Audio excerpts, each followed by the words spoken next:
हा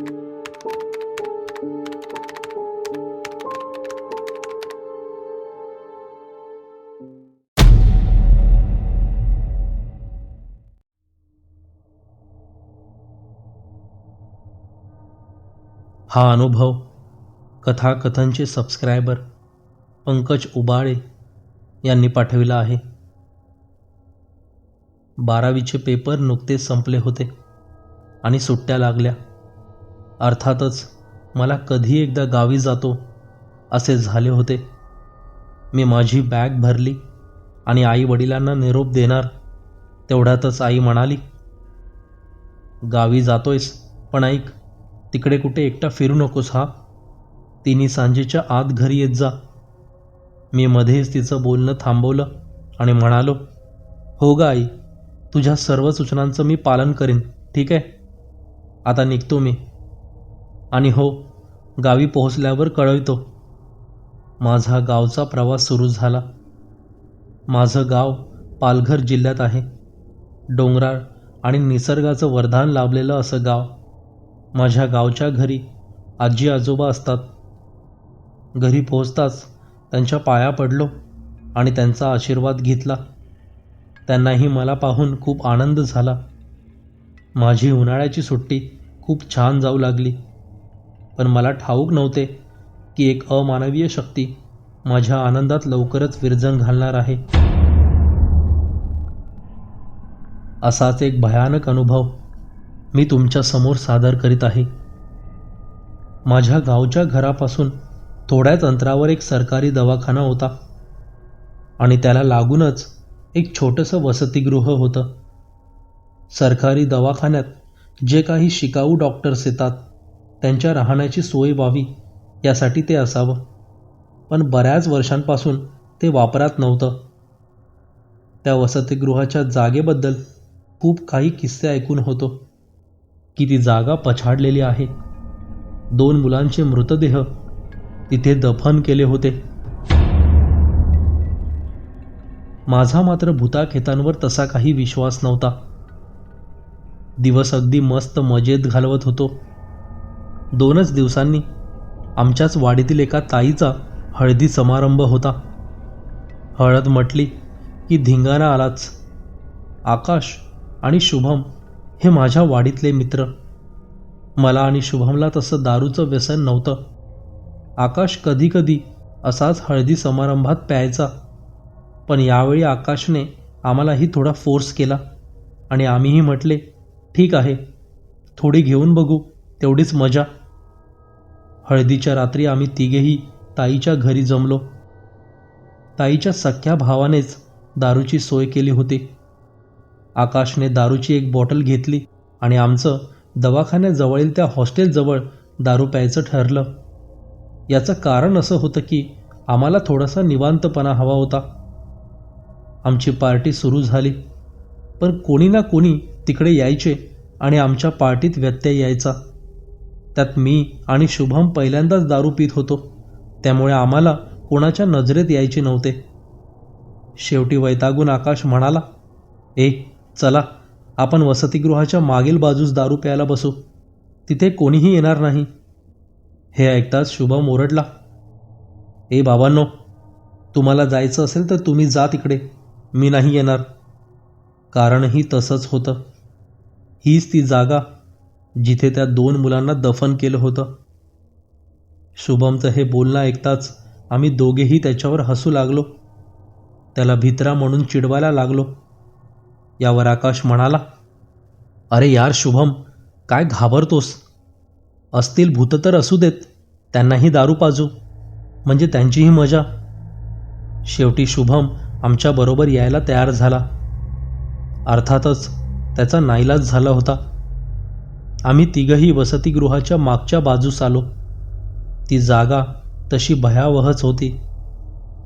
दूरवरून हळदी समारंभात वाजणाऱ्या लाऊडस्पीकरचा आवाज काहीसा कानी पडत होता. त्यातसुद्धा तेथील शांतता आमच्या काळजाला भेदून निघत होती. त्या तिथेच बसण्यासाठी एक कठडा होता. आम्ही तिथेच दारू पिण्याचं नियोजन केलं आणि तेथे जाऊन बसलो. थोडा वेळ गेला असेल, पण त्या कठड्यावर काही नीटसं बसायला मिळेना. म्हणून आकाश म्हणाला की चला इथे खालीच बसूया. सगळे तयार झाले. बाजूलाच एक सपाट जागा बघून आम्ही जमिनीवर दारूच्या बाटल्या ठेवल्या आणि आमचा कार्यक्रम सुरू केला. पण आम्हाला हे माहीत नव्हतं की जिथे आपण बसलोय, जिथे दारूच्या बाटल्या ठेवल्यात, तिथे त्या जमिनीत कोणाचं तरी अस्तित्व आहे.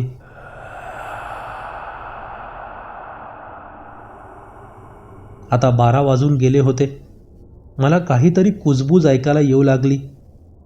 माझी नजर सगळीकडे फिरू लागली. एका क्षणासाठी मला वाटलं की कदाचित दारू जास्त झाल्यामुळे मला असं होत असेल. अचानक आमच्या अंगावर 2-4 छोटी दगडं येऊन पडली. माझ्या समोरच असलेली एक बॉटल त्यामुळे फुटली देखील. हे सारं घडताच शुभम आणि माझी मात्र पाचावर धारण बसली. प्यायलेली सगळी दारू या प्रसंगाने उतरली. आकाश मात्र अजूनही नशेतच होता. शुभम आणि मी मात्र घाबरल्यामुळे जागेवरच उभे राहिलो. आकाश आमच्यावर ओरडलाच, काय रे, काय भित्रे आहात तुम्ही, बसा खाली. आपल्याबरोबर काय घडतंय याची त्याला शुद्धच नव्हती. त्या नशेतच तो उठला आणि समोरच्या झाडाकडे लघवी करण्यासाठी जाऊ लागला. तो परत येताच त्या झाडाच्या फांद्या जोरजोरात हलू लागल्या, जसं काही खूप मोठं वादळ आलं आहे. पण प्रत्यक्षात तसं काहीच झालं नव्हतं, कारण त्याच्या आजूबाजूची सर्व झाडे मात्र शांतच होती. हे सगळं पाहून आकाशसुद्धा अवाक झाला आणि आता आमच्या सर्वांची खात्री पटली की हे काहीतरी वेगळं प्रकरण आहे. येथून निघणंच योग्य आहे.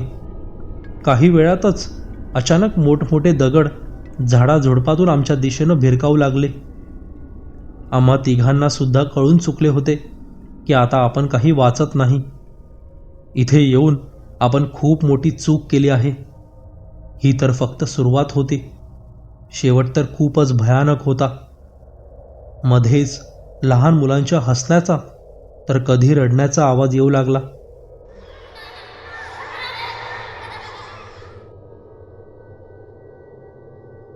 ज्या दिशेनं हा आवाज येत होता त्या दिशेला आम्ही मोबाईलची टॉर्च मारली आणि आम्हाला दिसले की एक लहानशी आकृती त्या झाडाखाली उभी होती. अर्थातच ती एका लहान मुलाची होती.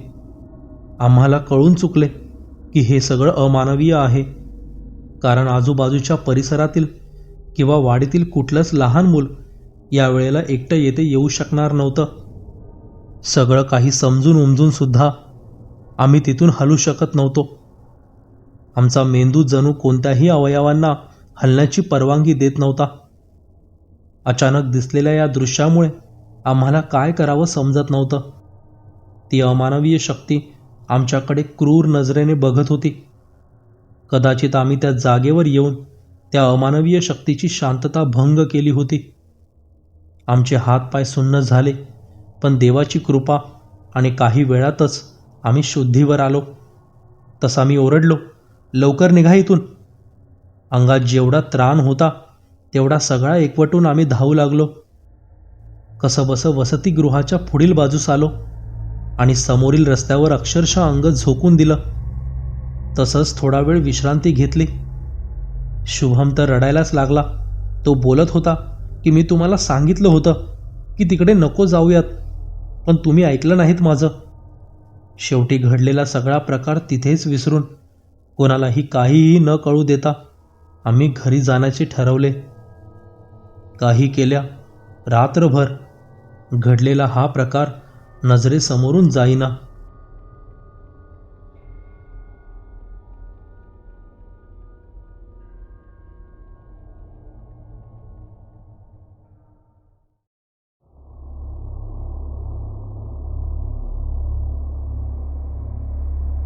ही गोष्ट माझ्या आईने मला लहानपणी सांगितली होती.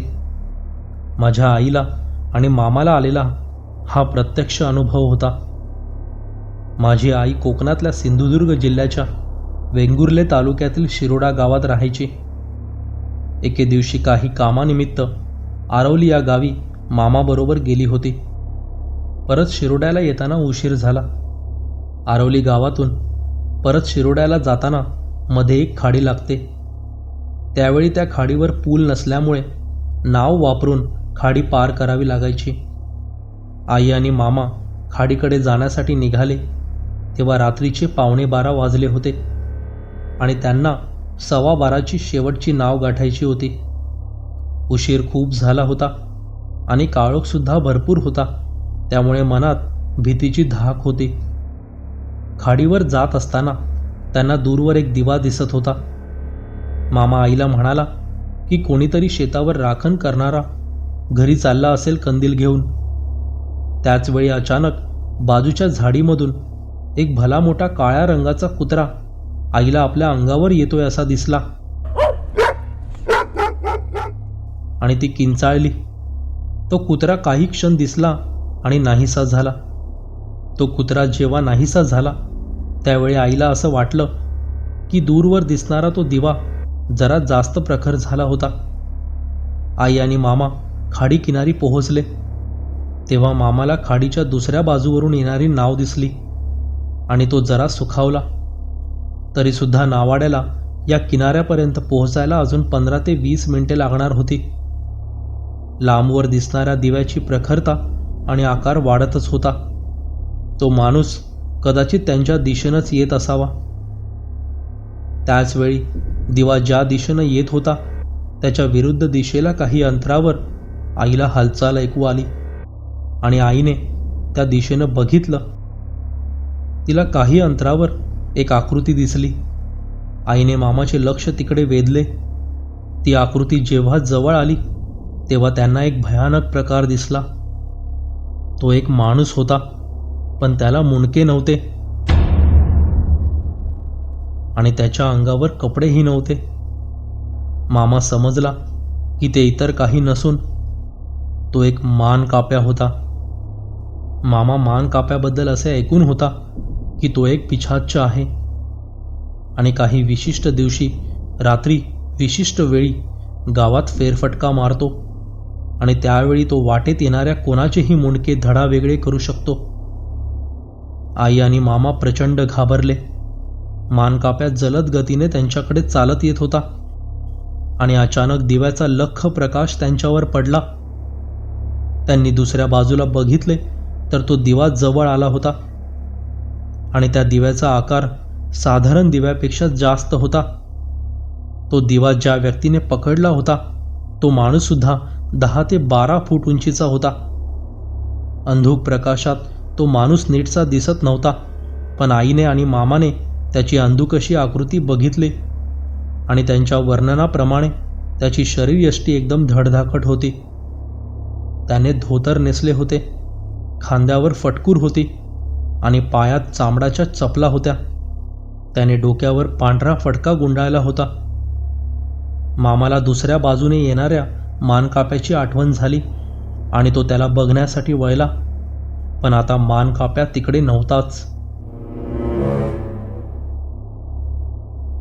एव्हाना नावाडी किनाऱ्यापर्यंत पोहोचला होता आणि त्याने हाक मारून मामाला आणि आईला नावेत बसायला सांगितले.